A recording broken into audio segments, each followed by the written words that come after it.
He wanted to buy bread and dog food, but his card was declined. The cashier humiliated him in front of everyone, while passers-by looked on silently. No one helped him, even when he dropped everything and couldn't pick up his belongings. The next morning, he returned, accompanied by military vehicles, a general, and the honors he had waited 40 years for. How did the whole city react? Unjust, or just? If it feels wrong to you, write down your opinion in the comments. The morning sun crept through the thin curtains of a modest one-story home at the edge of town. Walter Hughes, 73, stirred in his chair by the window, his blanket slipping off brittle knees. The house was silent, save for the rhythmic ticking of a clock and the occasional creak of settling wood. In one corner, an old Labrador named Duke snored softly, his ears twitching with dreams of younger days. Walter didn't move quickly. His body, once lean and strong, now groaned under the weight of time. He rose slowly, hand gripping a cane scarred by years of use, and shuffled to the kitchen. The pantry was thin, a can of beans, 2 slices of stale bread, powdered milk. He poured hot water over the powder, stirred, and drank it without complaint. He'd gone to bed hungry before. He'd do it again. The world outside moved on, fast and unaware. Teenagers on scooters zipped past his fence, never glancing toward the peeling paint or crooked mailbox. Young professionals sipped lattes at the cafe down the road, never wondering who raked the leaves from the town square each fall. But Walter knew. Because he did. He pulled on his faded coat, the same one from his last tour, and walked to the door. Duke followed closely. Every step was a reminder of what the years had taken: cartilage, breath, men he couldn't save. But the rhythm of walking, the feel of wind against his face, reminded him he was still here. Still useful. He had no appointments. No family dinners. But people in town knew him, or rather, the idea of him. That old guy with the limp, they'd say. Always fixing something. He didn't mind. He wasn't after recognition. Only purpose. Near the hardware store, a young woman stood beside her broken-down car. Hood up. Panic in her eyes. A child in the back seat cried. Walter approached gently. Trouble? He asked. The woman turned, startled. Yes. I think it's the battery. I don't know anything about cars, and my husband's at work. Walter examined the engine. Within minutes, he'd found a corroded terminal. He took out a cloth from his pocket, wiped it clean, tightened the connection, and motioned for her to try again. The engine coughed, then roared to life. Oh my God. It worked, she gasped. Thank you. Please, let me. He raised his hand and shook his head. You've got a little one to look after. Just drive safe. She hesitated. Are you sure? At least let me buy you a coffee. Walter smiled faintly. I've had worse mornings. Take care.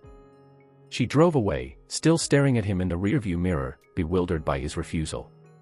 But for Walter, the satisfaction was enough. The moment of mattering, of helping, without asking, was its own kind of nourishment. He walked Duke around the block, pausing to tie up a fallen trash bag someone had kicked over. He picked up an empty can from the sidewalk. A teenager ran by and bumped him without a word. Walter nearly fell but caught himself. He sighed. It wasn't the world he had fought for. Not exactly. But it was still his home. When he returned, his bones ached. His breath was shallow. He sat again by the window, where sunlight now glowed on the worn wooden floor. He reached down and scratched behind Duke's ears. You and me, buddy, he whispered. Still got some use left. He watched a bird land on the porch railing. It looked at him curiously, then flew off. He never asked for thanks, only the chance to still matter. The next day, the air held the kind of chill that seeped into bones. Walter wrapped himself in his old coat and stepped out with his cane, pocketing the crumpled list he'd written last night in shaky pen: bread, soup, dog food. Essentials. No extras. Duke whined softly as Walter shut the gate behind him. I'll bring you back something good, boy, he said, patting the dog's head through the fence. The town grocery store wasn't far, but the walk took longer than it used to. His hip protested every step. By the time he reached the sliding glass doors, his breath was shallow and his fingers numb. Inside, the fluorescent lights buzzed above sterile aisles. Walter moved slowly, methodically. 1 can of tomato soup. A half loaf of white bread. A small bag of dry dog food. He eyed a jar of peanut butter and held it for a long moment before setting it back. Not today. At the register, he placed his items gently on the belt. The cashier, a young man with a buzz cut and a bored expression, barely looked at him. That it? Walter nodded and pulled out his battered wallet. He slid his card into the reader. Waited. Declined. The machine beeped, loud and shrill. Ah, your card didn't go through, the cashier said flatly. Walter frowned and tried again, slower this time. Declined. A woman behind him cleared her throat. Some of us have jobs to get to. Walter's hands shook slightly as he reached for a few crumpled bills in his coat pocket. It wasn't enough, not even close. Sir, if you can't pay, I'll have to ask you to step aside, the cashier said, louder now. A few people looked up. I just need the bread and soup, Walter said quietly. You can put the rest back. The cashier sighed dramatically. We don't split transactions after it declines. It's policy. Walter stood frozen. His cheeks burned. The bag of dog food felt like a stone on the belt. Around him, people shifted, coughed, avoided eye contact. A child whispered to his mother. An old man stared at the floor. Someone chuckled softly. If he had shouted back, they might have understood, Walter would think later. But he only lowered his head. He removed his cap, nodded slightly, and began gathering his items back into the basket. His cane slipped and clattered to the floor. No one moved to help. The manager, a stocky woman with a walkie-talkie on her belt, appeared. Everything okay here? She asked, eyeing Walter suspiciously. He can't pay, the cashier said, already ringing up the next customer. Walter bent down slowly, painfully, to retrieve his cane. No trouble. I'll leave. You can't loiter in here, the manager added. Company rules. Walter looked up at her, something flickering in his eyes, not anger, not even shame. Just weariness. I was only trying to buy lunch, he said softly. He turned and walked out, leaving the bread, the soup, and the bag of dog food behind. Outside, the wind had picked up. He sat for a moment on the bench near the entrance, letting the cold settle in his joints. Around him, people came and went, carrying bags, chatting on phones, living lives untouched by his. The hunger clawed at him. But the weight of humiliation pressed harder. Still, he did not cry. He had cried once, years ago, behind enemy lines, holding the hand of a dying soldier who called for his mother with his last breath. That had been enough. Now, he simply sat. And when he finally stood, stiff and slow, he did not look back at the store. He did not curse the boy at the register or the rules or the coldness of strangers. He simply walked home. His shoes were worn thin. But his spine, though bent, did not break. Walter didn't go straight inside when he returned home. Instead, he stood on the porch, breathing in the cold air, his hand resting on the worn railing. Duke greeted him with a wag of his tail, but Walter couldn't even muster a smile. He gave the dog a soft scratch behind the ear and sat down heavily on the steps, his knees cracking as he folded onto the wood. The street was quiet. A leaf skittered across the sidewalk, chased by the wind. The world had moved on without him, as it had for years. The war ended long ago. The parades had stopped. The flags were faded. The people, they no longer remembered what men like him had done. He rose slowly and stepped inside, letting the door creak shut behind him. The house smelled like old wood, damp corners, and faint cigarette smoke from years past. He hung up his coat, then moved toward the cabinet tucked away in the corner of the living room. It was more shrine than storage. He opened the glass door with a slow, reverent motion. Inside, a handful of medals lay on a shelf: Bronze Star, Purple Heart, Distinguished Service Cross. A folded American flag rested on the bottom, its edges yellowing with time. A photograph of a younger man, firm jaw, piercing eyes, a fresh buzz cut, stared out beside a letter in faded ink, its corners curled. Walter sat down with effort and picked up the photograph. It had been taken before deployment, his first, back when he still believed war was something glorious, something to be proud of. Before the sandstorms and the screaming. Before the smell of burned rubber and blood soaked into his boots. Before the long nights he spent whispering promises to dying men. His eyes moved to a second photo, this one torn at the edges, creased from being folded too many times. It was a group shot. 4 men, arms around each other, laughing under the sun. They all wore uniforms. They all looked unbreakable. 2 of them never came back. He reached for the letter. The ink was shaky, written by candlelight in a trench hospital overseas. To my future self, if you ever read this, I hope you remember what we stood for. Not the politics. Not the orders. But the men next to you. That's what we fought for. He folded it carefully and set it down. His dog watched him from the rug, tail thudding against the floor, sensing the weight in the air. Walter leaned back in the chair. The silence pressed around him. He remembered a village in the mountains where they dug in for 2 weeks to defend civilians. He remembered a girl with no shoes offering him half a potato. He remembered dragging a wounded man through gunfire while bullets snapped past his ears like insects. He remembered the day he was pulled from a river after being presumed dead. How, afterward, the military told him much of what he did was classified, buried in reports that would never see daylight. That's why no one knew. Why the clerk at the store had stared at him like he was nobody. He had saved lives. Endured horrors. But his country, the one he had bled for, had tucked his story away like an old file gathering dust. Walter's hand trembled as he opened a small wooden box beside the cabinet. Inside lay a worn dog tag on a frayed chain. His name was etched deep, though the letters were dulled from years of handling. He clutched it in his hand. The tag was cold, grounding him in the present, but his mind drifted elsewhere, to a long stretch of desert where a soldier once asked him, "Do you think anyone will remember this?" Walter had said yes. He wasn't so sure now. He stood, wincing from the effort, and placed everything back inside the cabinet. He wiped a thin layer of dust from the glass and shut it gently. Then he returned to his kitchen and poured Duke a bowl of water. There was no food today. Duke drank slowly, then nuzzled Walter's side. "I'm sorry, boy," he whispered, voice rough. "Tomorrow, I'll make it right." Outside, the sun was beginning to set, not with fire, but with a tired sigh across the rooftops.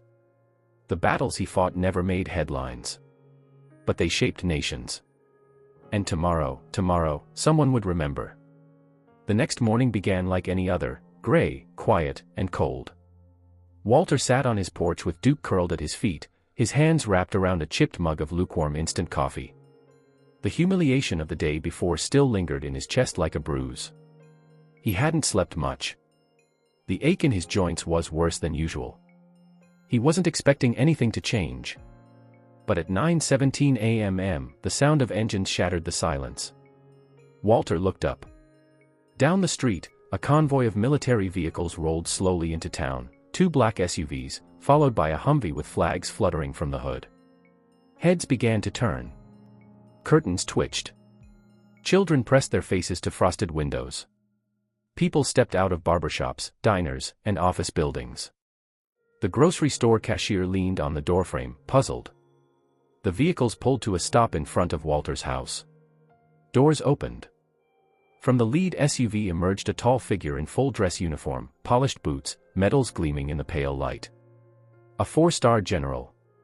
Behind him, younger officers and soldiers in crisp attire fell into formation, their movements precise, rehearsed.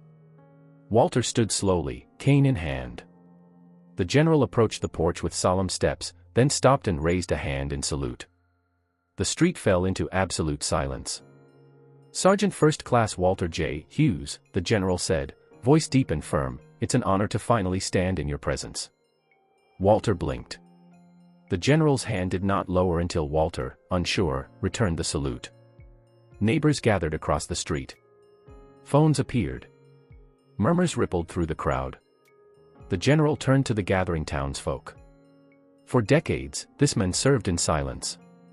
His missions were classified, his actions buried, not out of shame, but because the world was not ready to know what he had done. Today, that silence ends. A second officer stepped forward and opened a leather-bound folder. By declassification order issued last month, we are now permitted to recognize Sergeant Hughes's full record, he said, voice cracking with emotion. His efforts in Operation Iron Echo directly saved over 200 lives. He led an unsanctioned rescue behind enemy lines when command gave up hope. He carried his wounded commander 5 miles through enemy territory, alone. He refused evacuation until every civilian in the blast radius was cleared. People gasped. The grocery clerk, now red-faced, lowered his head. The general stepped aside. A young female soldier walked up the porch steps and handed Walter a polished wooden box. Inside was a new medal. One he had never seen. The Star of Valor, the general announced. One of only 5 awarded in this generation. And you, Sergeant Hughes, were the first to earn it, 41 years ago. But no one told you. Walter opened the box with trembling hands. The metal shimmered gold and crimson in the light. I don't understand, he muttered. We do, the general said. And now they will too. The crowd had grown. Dozens now stood along the sidewalk and street. Some recorded with their phones. Others simply stared, stunned. Even the town mayor arrived, breathless, pushing past bystanders to get closer. A child asked, Mama, is he famous? No, his mother whispered, tears in her eyes. He's more than that. The general turned to the crowd. Do you know who walks among you? Walter felt his knees go weak, but the general reached out and steadied him. This is what honor looks like. Not in parades. Not in speeches. But in men like him, who chose silence over glory, and service over self. Duke barked once, tail wagging. Walter exhaled slowly. He wasn't invisible anymore. Not today. And as he stood there, surrounded by uniforms and neighbors and people who were finally beginning to see, he felt something shift deep inside, a loosening of the weight he'd carried for far too long. He didn't ask for it. But recognition had finally arrived. The ceremony didn't take place in a grand hall or on a military base. It happened right there, on Walter's front lawn, where the paint peeled and the grass grew patchy in uneven tufts. But that didn't lessen the gravity of the moment. Soldiers stood at attention in 2 clean rows. The general remained beside Walter, who held the metal box with unsure hands, still stunned by the revelation of his own story. A breeze rolled through, rustling the flags mounted on the Humvee and stirring the crowd into a deeper silence. More people arrived. The boy who had once bumped past Walter at the store now stood at the curb, his phone forgotten in his pocket. The woman whose car he'd fixed was there too, hand clasped over her mouth, tears slipping past her lashes. The mayor stepped forward with an awkward cough, holding a wrinkled speech in his hand.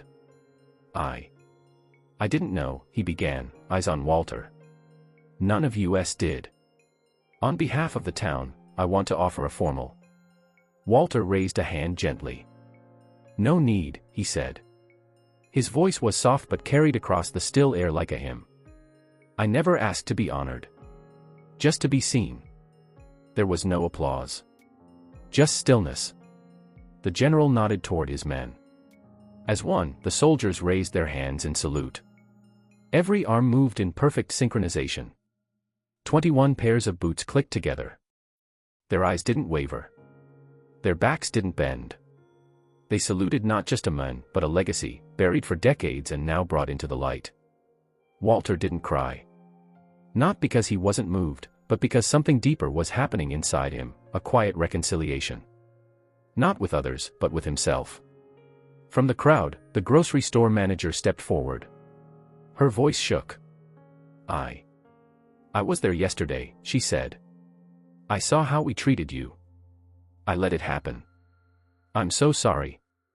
Walter looked at her, truly looked, and saw not cruelty, but remorse. We all fight unseen battles, he replied. I hold no anger in my heart. She nodded, swallowing back emotion. Then reached into her bag and pulled out a small bundle. A fresh loaf of bread. A can of soup. A bag of dog food. Walter smiled faintly and gestured to Duke, who barked in approval. The store clerk, the young man who had dismissed him just the day before, stood in the back of the crowd, face pale. he didn't speak. But when Walter's eyes found his, the boy lowered his head and placed his hand over his chest. A simple, silent apology. Walter returned a nod. No more was needed. A young girl walked up the porch steps and extended a daisy. Walter took it gently and tucked it into the breast pocket of his coat. A ripple of movement passed through the crowd, neighbors approaching with warm greetings, handshakes, claps on the back. Someone brought a folding chair. Someone else handed Walter a hot coffee, this time in a real mug. The mayor removed his jacket and draped it over Walter's shoulders like a cape. And then came the sound, slow, measured, of taps played softly from a trumpet one of the soldiers had pulled from a case. The melody floated into the sky, mournful and beautiful, as if the past were being sung goodbye. Walter sat quietly through it all, hands resting on the metal box, the daisy tucked near his heart. He had not asked for this. But it had come anyway. And now the town, the same town that had once turned away from him, stood united, humbled, awakened. They didn't cheer. They didn't chant. They stood with heads bowed, not out of guilt, but respect. Honor, at last, had returned to its rightful place. And Walter, tired, weathered Walter, finally allowed himself to feel proud. By evening, the soldiers had gone. The convoy had rolled away in quiet formation, and the crowd had slowly dispersed. Only footprints remained on the damp grass, and the feeling that something sacred had happened on that small, worn porch. Walter stood alone again, but the loneliness felt different now. It wasn't the kind that ate away at him in silence. It was peaceful. Still. He stepped inside, Duke trotting behind, his tail gently wagging. The box with the medal sat on the table, unopened. He'd already looked at it once today. That was enough. He placed it beside the old dog tag and the photographs in the glass cabinet. Then he reached for a cloth and, for the first time in years, wiped the glass until it gleamed. The dust was gone. The memories, however, remained exactly where they belonged. Walter made a simple dinner, soup, bread, and a bit of meat Duke had already claimed with eager eyes. They ate together in the glow of a table lamp, the clink of the spoon and the dogs snuffling the only sounds in the room. Afterward, Walter returned to his porch. The sky had turned amber, gold fading into purple at the edges. Crickets had begun their nightly chorus. A breeze carried the faint scent of jasmine from somewhere down the block. Walter sat, hands folded over his cane, his gaze resting on the horizon. Across the street, the young boy who had watched the soldiers earlier now stood near his yard. He raised his hand in a sharp salute. Walter blinked, then returned the gesture slowly, not military crisp, but steady. The boy smiled and ran back inside. A small laugh, dry, warm, escaped Walter's lips. For so long, he had lived in the background, forgotten in the margins. He had walked among people who didn't know who he was, and perhaps never would. But now, he'd been seen. Not as a relic, not as a burden, but as a man. A man who had once led others through fire. A man who had saved lives in silence. A man who had, at last, been remembered. He leaned back in his chair and closed his eyes. The pain in his knees, the scars on his hands, the ache in his back, they were still there. They always would be. But something deeper inside had healed. He felt whole. A car slowed as it passed. The driver gave a nod. Another neighbor walked by with their dog and waved. Walter, without standing, tipped his head in return. The world hadn't changed overnight. But something had.